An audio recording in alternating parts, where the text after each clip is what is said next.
Well, ladies and gentlemen, welcome back to another AutoTrader Podcast, South Africa's #1 motoring podcast. My name is George Mienie, as usual, and joined by none other than Wandile Sishi. How's it, Wandi? Hey, how's it going, George? In the house again, in the studio, finally. We've been waiting to get back, so yeah, it's good to be here. It's on again and off again. Yeah, just like South Africa's craziness. It's on again, off again. I'll say it, load shedding. You said it's, it's kind of a curse word around here, but it's, it's okay. I wonder if Eskom's going to have any Black Friday deals. I'm sure they will. Not the kind of that you're thinking, but I'm sure they will have some sort of Black Friday deal. Maybe on Friday we'll all be in darkness, Friday night. Let's see what happens. Anyway, so just a reminder to everybody listening, our podcast airs weekly on Mondays at 9 a.m. If you can't join us at that time, subscribe to the podcast on your favorite platform, either YouTube, which is probably the best place if you really want to see Wandi and my faces, to get the full version. And other than that, you can download it from Apple Podcasts or any podcast platform for that matter. Yeah. Remember to hit the like and subscribe button so that you can get these very cool episodes. So today's episode is called the McLaren episode. Yeah. Or should I call it the Daytona episode? I think you can call it both. I think Okay. Daytona is probably more appropriate, but I mean, we'll be speaking a lot about McLaren. Well, McLaren, look at this cool car that's here. Yeah, stunning. Very cool. Anyway, so the legendary supercar OEM, Daytona, South Africa, is in studio with us. And in recent months, we've had an opportunity to sit with many OEMs and leaders in the automotive space to understand how they're navigating this ever-changing automotive market. And we continue this trend today, Wandi and I, with John Whittle. Welcome, John. Thank you. Thanks for having me. John is the assistant brand director for Daytona, South Africa, and in this particular hat that he's wearing today, McLaren, which, in the studio, you just kind of like got to stop talking when you look at this car. Well, you've got the McLaren hat. Yeah, technically speaking, yeah, it's true. Thank you. I'm like, this is, probably the closest I'm going to get to driving that car every day. But yeah, no, this is going to be put in a special place, I think. Nonetheless, John is assistant brand director for McLaren South Africa and has the challenging job of selling these multi-million rand cars. So first of all, John, welcome to the AutoTrader Podcast. First time being here. First time being here. Lovely to have you. Absolutely Awesome lovely to have you. Yeah. Let's kick off our interview with a couple of quick fire questions. So if you could kind of like whatever comes to mind first, that's the answer. So what do you prefer, winter or summer? Winter. Burger or steak? Burger. Book or movie? Book. In terms of holiday, bush or beach? Beach. In terms of car, ICE, battery electric or hybrid? Hybrid. It's kind of like leads me to believe that the last question on the list is going to be answered in a particular way. Anyway, what is your first car? My first car was a Honda Ballard. Yeah. Oh, nice. Okay, what do you currently drive? I currently have a Mini Cooper S. A Mini Cooper S. I'm pretty sure that car stands still a lot of the time when you drive these things around. Anyway, so John, just to kind of like get into your career so far, how did your career begin in automotive? A little birdie told me that you were a motoring journalist. I was. So I've been back and forth and in and out and roundabout in many different sort of areas in the motoring industry. But yeah, initially I started at a company, basically a PR agency for the motoring industry. And I was a media monitor, so it was my task to skim through all of the print media that would get released every week and every month, and then input our clients' details into a system.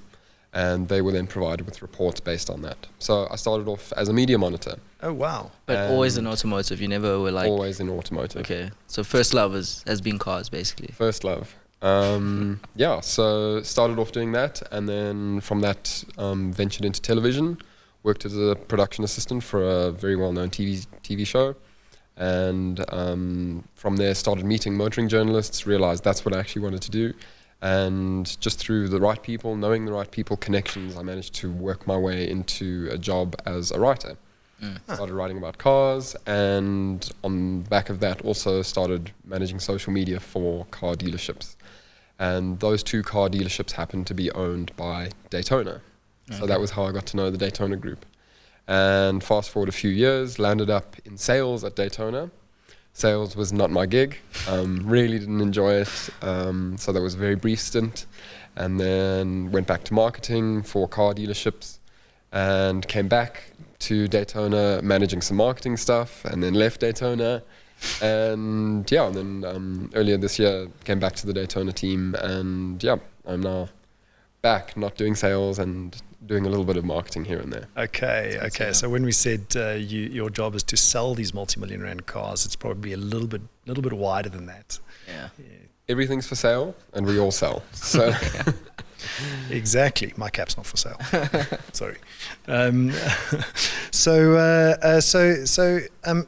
me a little bit about kind of your career now at Daytona, because Daytona is a multi-franchise business. You think of Daytona, it's effectively not an independent dealership. It is an OEM importer, right? Yeah, so Daytona are the sole importers of the brands that we bring in, at least in South Africa. Which brands are those? McLaren? So we've got Aston Martin, McLaren, Rolls-Royce, Pagani, Koenigsegg, and soon to be Lotus. Oh, wow. So we've got a very broad spectrum of brands, which the majority of which happen to be British brands. I think that was coincidental more than anything. And then additionally, we've also got Daytona luxury cars. So those are sort of high-end cars. Lots of them are trade-ins. What, you're like kind of close to just over R1 million cars? A little bit more than that. Okay. So sort of AMG GTs, a few Ferraris, that sort of thing. And then we also have Daytona Direct, which is our new sort of side of the business. And those are sort of the million to 2 to 3 million rand kind of cars. So sort of lots of AMGs, Range Rovers, those sorts of things. So we sort of cater to everyone. We've got such a broad business. And it's really exciting. And your role specifically on the supercar side? So my role is sort of all-encompassing. I sort of branch across all of the brands and sort of fit in and help and do whatever I need to do whenever. So when we've got marketing activations for a particular brand, I'll get involved there and assist the marketing team. Lots of sort of customer experience, so just helping with deliveries and tailoring a thing to a customer, and then engaging with media like we're doing. So interesting.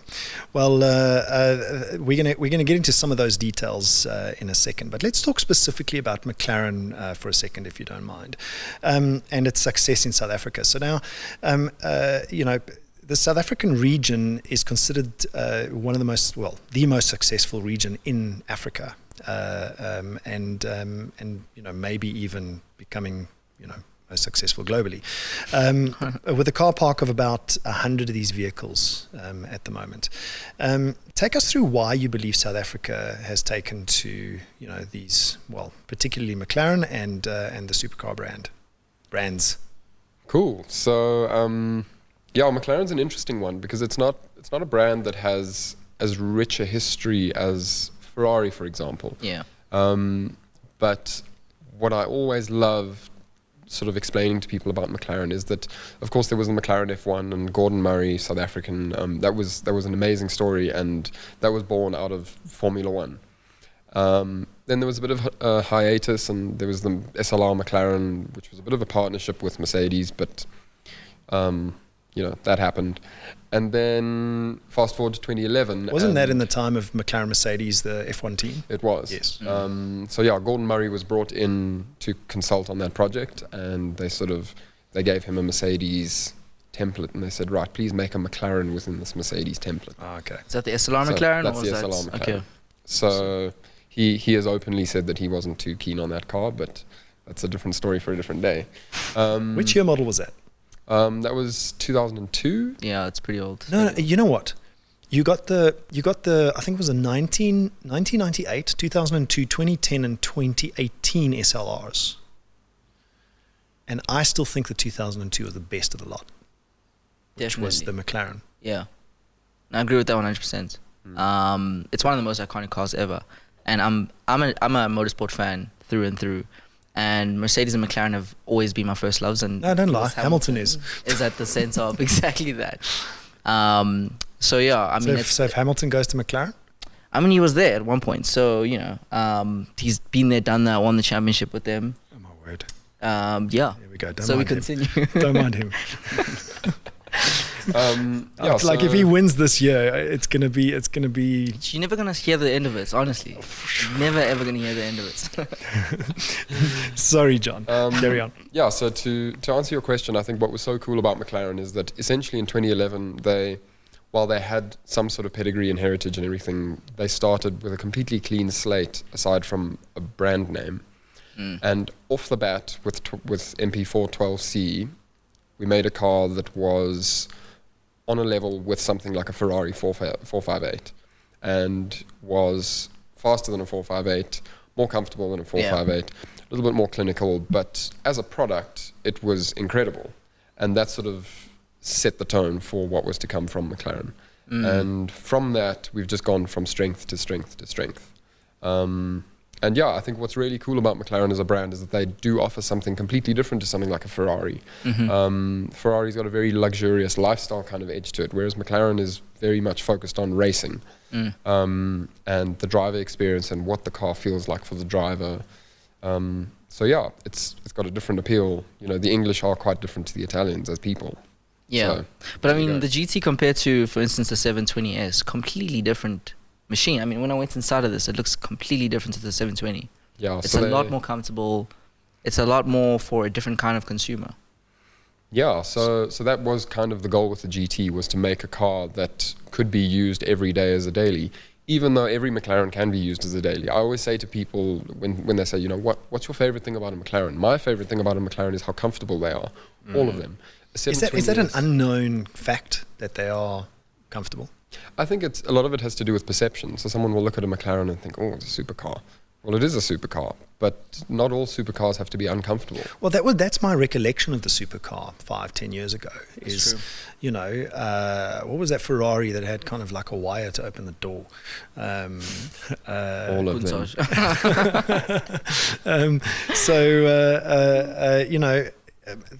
You know, being inside this car, it's kind of like a regular car, if you want to call it a regular car, but with that kind of spaceship feel.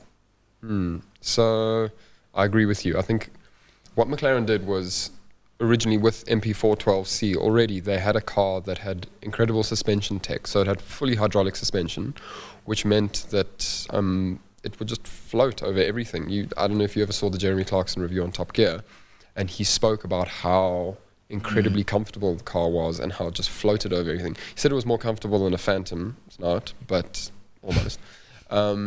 And what they did was they then took that, and with GT they just turned everything up to like 11. So it's even more comfortable. It's even softer. It's got incredible visibility. So as a car to drive every day, you really can. It's got a very low. The base of the windscreen sits very low, so you can see the road in front of you. You can see out the rear view mirrors. It's easy to drive. Yeah. And then on top of that, you've got the added practicality of 570 liters of boot space. Yeah. Which is what? It's unheard of. It's more than a Golf. Yeah. Well, and the fruit of the frunk has got even more. Yeah, exactly. Is that 570 including the frunk? Yeah. Okay. So it's the two spaces together. combined. Yeah. And then what they've also done with GT is that just all these little really smart things that they've focused on. So obviously driving a supercar as a daily thing, you've got speed bumps. And sure, everything comes with a lift kit, as does this. But even without the lift kit, the nose, the clearance is enough for you to get over speed bumps. So you don't have to slow down and then raise the nose every And time. go sideways. Yeah, exactly. And like turn. Because you're not from the East Rand. Yeah, exactly. Well, I'm not. I am. Not that kind of East Rand though. But so the ground clearance on a GT is the same as a C-Class, which is like a perfectly usable daily. And you wouldn't say that. I think just the way the car is built makes it look a lot lower and flatter. Yeah, it's just the proportions. Yeah. It is longer And though than like most. It's not. It's long, but it's not much longer than something like a C-Class. Yeah, I mean it's not like a bucky long, but it's long. There's a limit to how long they can make cars, eh? Yeah. Because otherwise it wouldn't fit into most people's garages. Or parking spaces, yeah. Parking spaces. So there is a limit. I mean, I don't know if you know the railroad track analogy. No, never ever heard it. So railroad tracks, like a little bit of a sideshow, but railroad track width. Railroad track widths are 4 feet 8.5 inches. Always. Always, all over the world, 4 feet 8.5 inches. Railroad track width. Where does that come from? I have no idea. Where? It comes from the tracks from the grooves from the wagons. Okay. In horse-drawn wagons. Okay. Okay. So those tracks come from the horse-drawn wagons. So when they built the railroad tracks, it was easy to follow the same route, cheaper to build, because the tracks were effectively already there because the wagons had created the tracks. Okay. So do you think the wagons created the tracks? Well, I think people's... No, I don't... No, I'll give you the answer, because this will blow your mind. It actually stems back to chariots from the Roman times. Huh, that makes sense. Chariots, you know the war chariots? Yeah, like the Roman... The wheelbase, 4 feet 8.5 inches wide. Interesting. So us as human beings... Creatures of habit. Technology makes sense. Those limitations, we create our own limitations. Yeah. So cars can only be that long. Don't know how we got into that, but cars can only be that long. This car, it doesn't look that low, but perceptually, it looks low, but it isn't low. Let me put it that way. Well, we just know now that it's the same sort of Same height clearance as a C-Class. Yeah. And those are the kind of the nuances that McLaren is given to people to make sure that it's a daily driver. And a bit wider than a Roman chariot. So Rob Melville, who's the designer, he's got a very keen eye for sort of tuning different McLaren models to where they fit into the segments as well. So GT is unmistakably a McLaren, but it looks very different to all of the other McLarens. It's a lot softer, it's a lot prettier. I think it's a really pretty looking car. And again, that's just sort of playing to the market that it sits in and the sort of buyers that we're targeting. So were they trying to create a daily driver? Yeah. So the goal and the main sort of thing was GT, Grand Tourer. Yeah. So something that you can kind of use every day, but also just travel cross country. Long distance, travel cross country. I've done that in this car, and it's amazing. It's efficient, it's comfortable, it's quiet. It's really good at that, and you can also just put lots of things in it because it's got so much sort of luggage space. Yeah. So how far in advance, do you have to order in order to get one of these cars to South Africa? So that depends on a lot of things. Spec is one of the things, as well as allocation. So, what we've been allocated and whether or not there's a semiconductor shortage. So you're looking at in the region of 3 to 6 months, depending on all of those things. And then, of course, once the car's been built, it has to be shipped. So if the customer's really keen and really wants their car, then we'll put it on a plane for them. Otherwise, the car will sit in a shipping container in a cute little set of pajamas. And how long does that take? So that'll sort of be a part of the 6 months kind of thing. Okay. So, Well, how long does it take for that ship to travel and get through the port? Be a couple of weeks. 2 or 3 weeks. 2 or 3 weeks. Okay.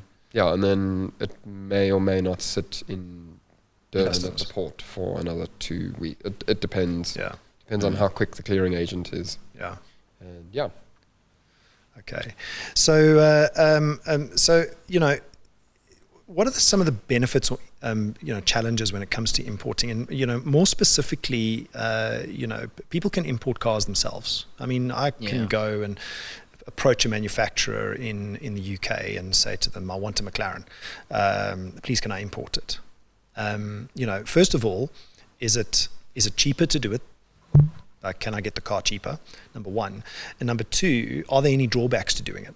Versus going straight to Daytona and doing it. Versus going to Daytona, for instance. Cool. Yeah. So you're right. You can just phone someone and say, "Hello, I'd like to buy that McLaren," and bring it here.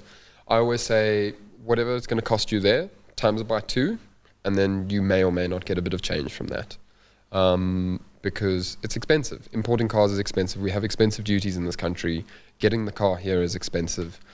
And then once you have the car here, if you don't buy it from someone like Daytona, you then don't have the support.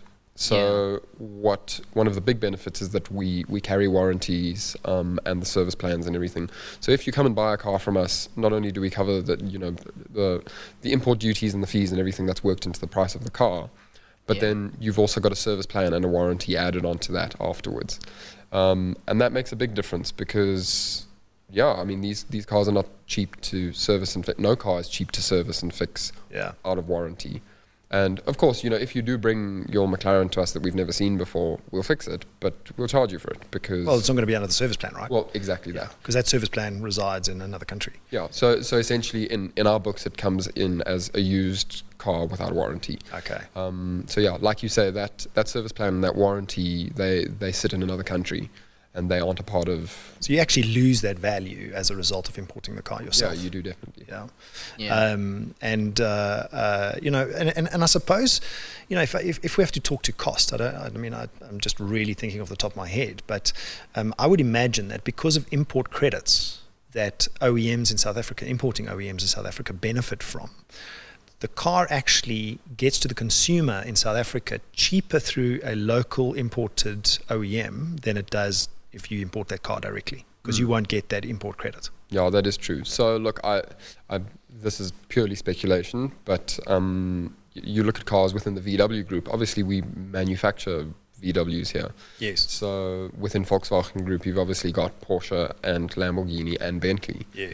And I'm not sure whether or not that affects the pricing of those cars in this country, but I can imagine it might. No, I'm sure it does. Because Volkswagen Group give them, import and export credits. Yes. So that would make sense. Whereas, we don't have anything within McLaren Group or Aston Martin, Lagonda or Rolls-Royce. We've got BMW, but Rolls-Royce in South Africa sits as a separate entity to BMW Group. They are run as two different businesses. Yeah. So traditionally, when people think about McLaren, they think about the F1, Senna, Speedtail, 720 S Coupe, 570 S Coupe, MP4 12C. Not that I knew all that because I just read it. What makes this GT different? Now, you've been explaining the softness, the driver car, but if you had to kind of pick one thing that kind of makes this car different to all of those, what would it be?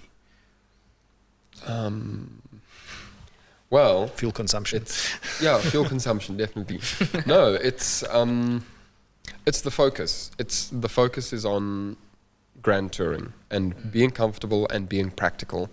So you'll see, like you said, you sit in the cabin. There's more of a focus on luxury as opposed to like racing.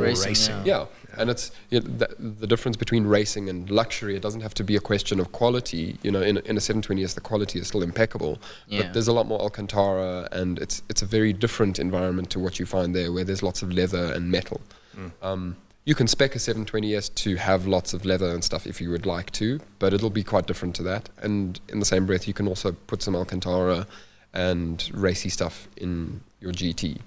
But the whole idea behind the product and what it is to be comfortable and still a McLaren. So at its core, it is still a McLaren. It still has a carbon fiber monocoque. Yeah. And it's got the monocell 2, which is our sort of carbon fiber monocell. And it's got double wishbones front and rear, so it's a McLaren. Yeah. And when you think about this GT and the like headline numbers versus the others, but let's get to the headline numbers of this car first. Top speed. What does this thing tap out at? Top speed's 326 kilometers an hour. Limited, or is that like? Limited. That's sort of like. Okay. So I can buy this and go 326 tomorrow. You can do it today if you'd like to. Okay, so there's no like set limiter that we like consumers will be faced with. No. Okay. And horsepower, torque. So we're looking at 456 kilowatts. So that's what 620 odd horsepower PS is what McLaren talk about. Yeah. Verder starkte. And then in terms of torque, we're looking at 630 Newton meters. Wow. But where it differs from other McLaren products is that that torque comes in a lot lower down. So it's meant to make the car feel a lot more tractable. It's a lot more drivable in a sort of daily traffic kind of situation because you've got that torque available lower down in the RPM range. And 0 to 100? 0 to 100 is 3.1 seconds. But you were talking about 0 to 200. 0 to 200 is 9 seconds, Wow. which is fast. Yeah, that's really faster quick. than some cars get to 100. Yeah. So that's the thing with these cars at that sort of with that acceleration, 0 to 100 comes up so quickly. It's the 0 to 200 that actually matters. Yeah. And yeah, that's where the numbers just sort of keep climbing. If you keep your foot in it, it's it's alarming. It's It's alarming. really quick. You get there very quickly. And a priceless car, what does it go for? GT starts at 4.8 million rand. Not this base spec. Base spec, but they still come pretty nicely sort of base spec. So still lots of leather, lots of metal, and still the same power, same suspension. Just probably the added extras and little creature comforts that you're not getting. So you're still getting a McLaren. You are. It still comes standard with carbon ceramic brakes, for example. Yeah. So yeah, it's more like the fine tuning, what sort of spec, what sort of stitching, what trim you want, which seats you want, that sort of thing. And so you were telling me before the show there are only 3 of these in the country. So if it's a creature comfort car and and a driver's car and it's made to be an everyday driver, so maybe let's understand how many GTs are there versus other McLarens in the country. Not the exact numbers, but are there less of the GT than there are of, let's say, the 720S? Yeah, so significantly fewer. Why is that? I mean, if it's a driver's car, why would it be that? Is it just because it's just I think it's a brand new car, so not marketed, to catch the attention? Because it seems to me like people want the luxury and the speed and raw power, and that's what you get with this. Yeah, you are right. I think it's a difficult one to put your finger on because Or is it just because it's early days? that, and also I hate to sort of go back on this, but COVID and not so much recession, but people have been a little bit cash strapped. Not that sort of affects this market hugely, but I think it might be that, and I think it also might be because lots of McLaren customers might feel they want something that's sort of out and out racy, yeah. and then they have something like a Range Rover or anything really. We always joke, we say it's not instead of, it's as well as. Okay. So, this customer will have an S-Class or a Range Rover or whatever. Yeah. And I think that they might like that differentiation between the two cars as opposed to having one car that can do everything. I see. But Makes sense. that's yeah. purely speculation. And like you say, it is early days. Back to what you're saying though, McLaren is known as a racing brand. So if you're gonna buy it, rather just go for the one that's gonna make you feel like a Lewis Hamilton or a Lando Norris, instead of getting something that's kind of best of both worlds. True. Lando Norris has one of these though. What color? Orange. I think it is orange, yeah. I should know the answer to that question. Official color of McLaren is this orange, right? Yeah, so it's called McLaren Orange. McLaren orange. And a GT looks beautiful in McLaren Orange. It's quite interesting because it's not really a luxurious color. It's like a racy color, but it looks really good in McLaren Orange. Very cool. So let's get on to Daytona for the rest of this piece. And how was business in 2020? You're speaking about 2020, 2021.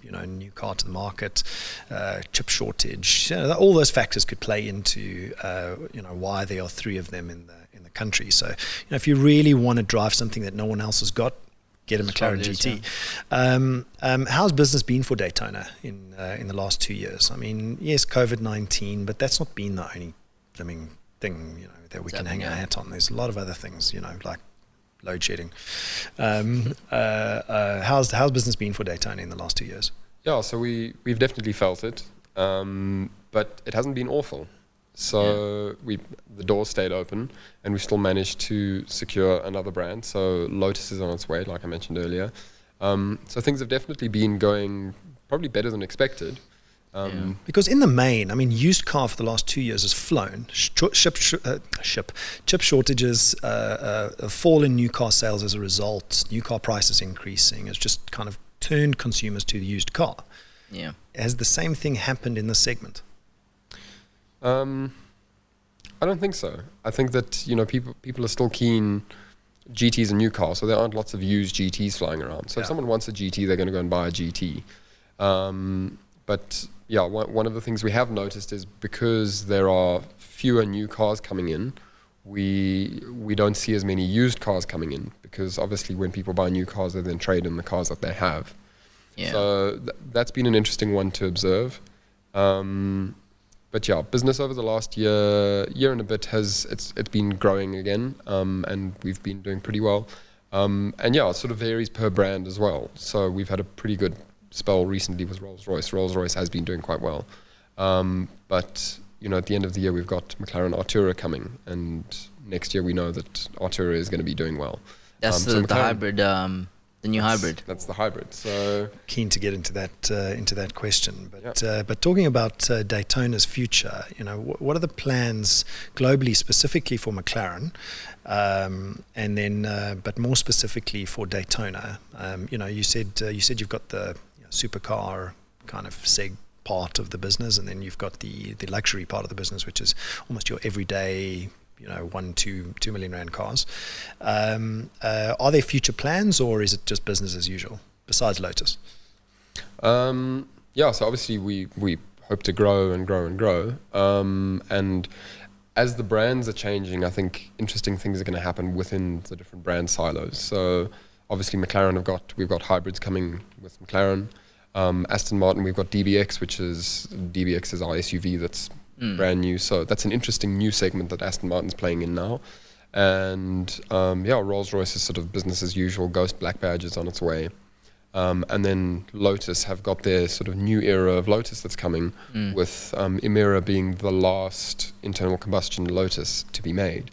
And you're going to love this. So I'm sure Lotus is now doing, after Emira, it's all going to be electric cars. And Daytona are really excited to be a part of that. It's going to be really cool to start retailing electric cars and seeing how our customer base sort of reacts to that and responds to electrification.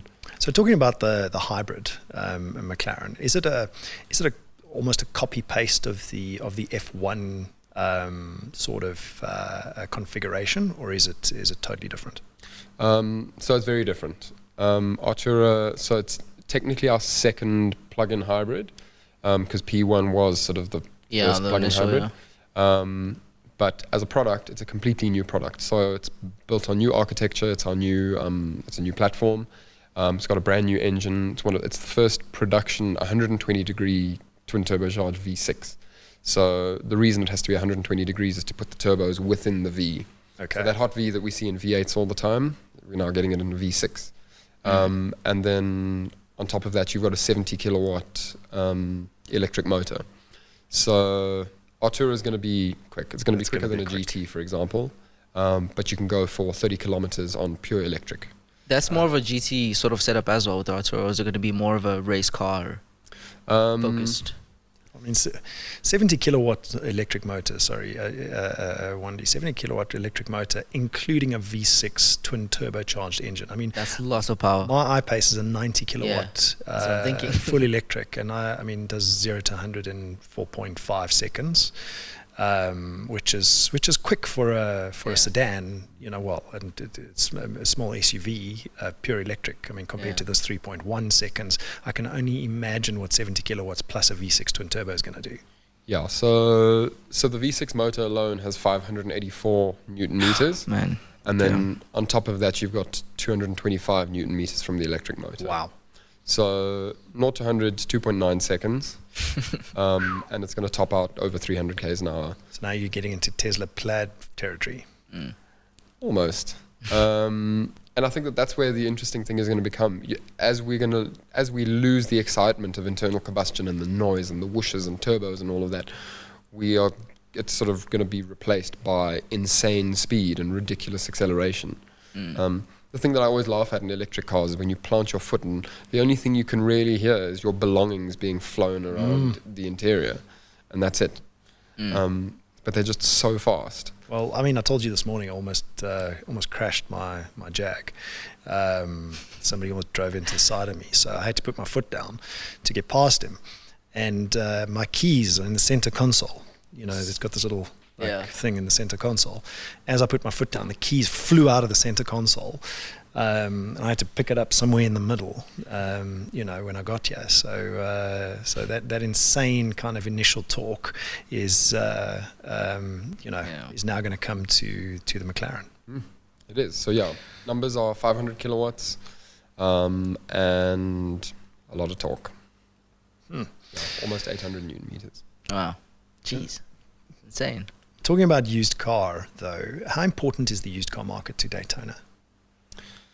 Very important. Yeah, so obviously we work on numbers, and that's exactly it. So we need to get used cars in to work the numbers game. And of course our bread and butter and the core to our business is still Daytona luxury cars. Yeah. And Daytona Direct. So as much as, you know, it's great that we sell and represent these brands, Daytona is really important to us, but then also within those brands there are the various sort of used car departments. So with McLaren we've got McLaren Qualified, Aston Martin you've got Aston Martin Timeless, and Rolls-Royce you've got Rolls-Royce Provenance. So with each of those you get warranties with the cars, and yeah, to answer your question, yeah, used cars are really important to us as a business. Well, that was epic, John. Any final thoughts there, Wandy? Hopefully you can bring us another one. Not just a GT. We'll definitely be in touch. But yeah, super thankful to have you here today. It was really interesting. Cool, pleasure. Really great to be here. Thank you for having me. Well, ladies and gentlemen, that's been epic. That was John Whittle, the Assistant Brand Director for Daytona, South Africa. And that was the McLaren GT. So my name's George Mienie. Last time I said has been. My name's George Mienie. And it's been Wandile Sishi, and you've been listening to the AutoTrader Podcast. We'll see you next time.